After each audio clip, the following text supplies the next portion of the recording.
Today, we have been given the PlayStation VR 2, and I've already opened the tape because we know what happens if I don't. I also still... Oh, hang on.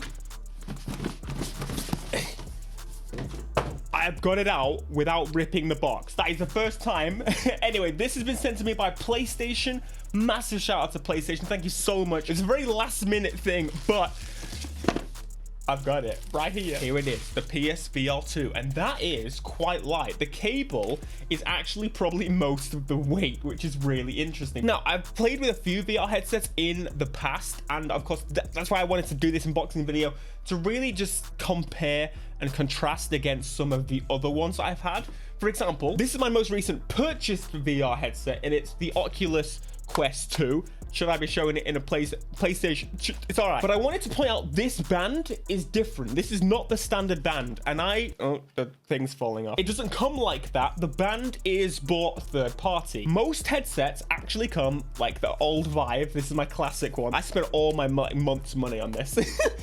The band normally goes over the top of your head like this, and that's general for most headsets, but in case you hadn't realized, that may be a problem for me. PlayStation did the same. Now, this band is more comfortable in general, this style of band. I've clearly got experience with it, and it makes so much more sense for people with hair that it's not just flat, or they're not bald. They've thought about it, and for black people with generally our hair goes up and out, this makes so much more sense. And I don't know if that's the thing that most people noticed, but it's so helpful.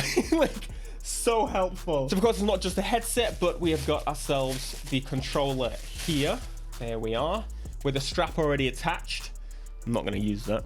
You probably should. It's obviously quite similar to the style of the Oculus ones, but the Oculus ones being not kind of covering. This has got better tracking, obviously, but this one may be a little bit more comfortable. I think it's fine, but I wish they maybe had a bigger size of these. I think it just needs to extend down a little bit more, because I almost feel like my hands just aren't quite there. I'm having to move the whole thing to press the trigger. I don't know. They're decent, they're comfortable, but I feel a little bit cramped. Now, also in the box, you get yourself another USB-C cable, like USB-A to C, which is for charging the controllers. And of course, you get yourself some little earbuds that kind of go along the back of the headset, so you can just plug those in. Or because of the band, you can go over ear headphones like these. So without further ado, we should probably give it a go. So the headset itself is USB-C on the end, so you can plug it into the front of the system quite easily. And it's quite a long cable. So you're going to reach absolutely fine. So on the back, you've got a button which you can release and extend the headset, and of course retract it. You can tighten it down, clamp your head in, and these are the best types of bands for VR headsets. For the adjustable lenses, you have a roller here, which will basically allow you to extend or bring them closer. I think my eyes are quite wide apart. On the Oculus, it doesn't go wide enough. All right, I'm gonna give it a go. See if I can get this right. Put my ear through, and there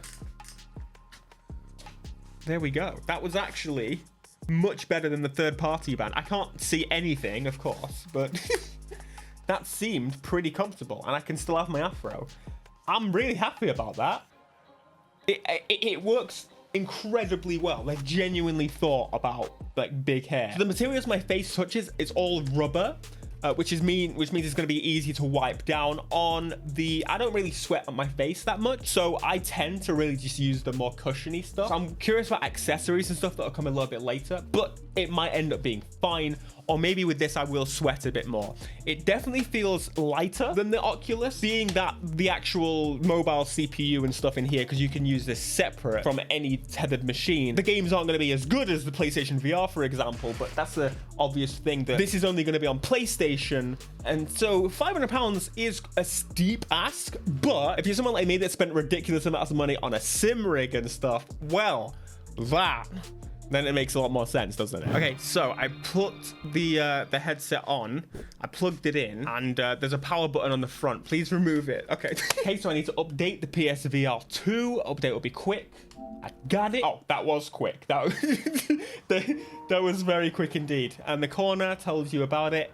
Set up your PlayStation VR 2, get ready for an immersive experience. Get started, set your PSVR 2 controllers, adjust eye tracking. I completely forgot that it's got eye tracking.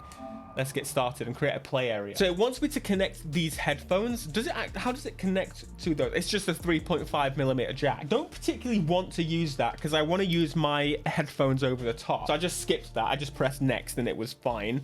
Then it's connect them to the system itself. Okay, press that. I've now connected that one. Press the PlayStation button there, and we've connected both. You haven't finished setting up your PSVR 2 yet. No, I don't want. No, I must have pressed the PlayStation button to try and quit. Battery level is low, so I'll need to charge those. Unplug the USB cables from your PSVR 2. Clear some space. I'm in my small office. Talking about the brightness of the room. So again, I've got some lights, but I have my office quite dark. I might have to to fix that. Oh, let's see. Check the brightness. Check complete. Oh, there's more adjustability in this too. I didn't know. Oh, that's cool. So it can tell. There you go. If I go all the way. Yeah, my eyes now fit within the lens scope. That's pretty good. Oh, whoa. Now you can see my dirty office. I've got the trophies laid here. No one claimed one of their trophies. Whoa, that's weird. You know, I might be able to see what I mean about my hands. Not quite. Like, it wants to hold them like this, I think. Yeah, anyway, how to use your PSVR 2 Sense controller. Select. I got it. No worries. We know the buttons. Press and hold the option buttons. Oh, to set the direction you're facing as the front. Talking about the eye tracking. Adjustment will start. Here we go. Whoa, the eye tracking is so sick. That's really quick. Oh no, I need to scan the area. Oh no. Okay, so it's gonna use. Oh, now that is epic. It did just ask how I want to play, by the way, staying seated. Yep, well, I won't run into obstacles. Well, I'm sad. And you're all set. Look at that. Amazing. How do I switch to this? How do I get that? Whoa. I've also just realized I've got no sound. I'm hoping that it's playing through the PlayStation. You can't use it because it's too low. Both controllers will turn off. Oh. So you can adjust your VR settings at any time using the PlayStation VR 2 activity card. See the surroundings. You press the function button. That makes sense. Pretty cool.